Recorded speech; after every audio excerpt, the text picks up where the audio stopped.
Brian Robinson has been traded to the San Francisco 49ers. The rumors of his move were swirling around Miami, Chicago, Houston. No, he lands in San Francisco, and I love it for Brian Robinson. Yes, he doesn't have his own standalone fantasy value now because he is the clear handcuff to Christian McCaffrey.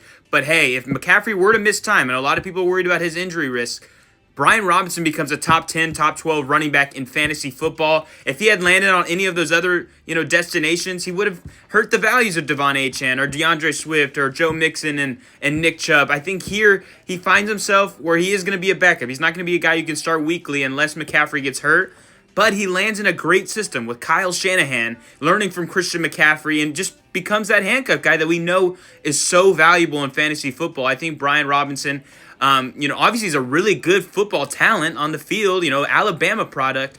And I just think now he finds himself in a really good spot. And I think he should go in that range of like the Charbonnets and the, Cam Scadaboos and Tyrone Tracy. I think that's his range now because he's better than Isaac Guerendo, which that's really the biggest news or biggest change from this is that Isaac Guerendo now has no value to me in fantasy football. You can still keep him in your dynasty leagues, but he's not going to have value because now he's the third guy.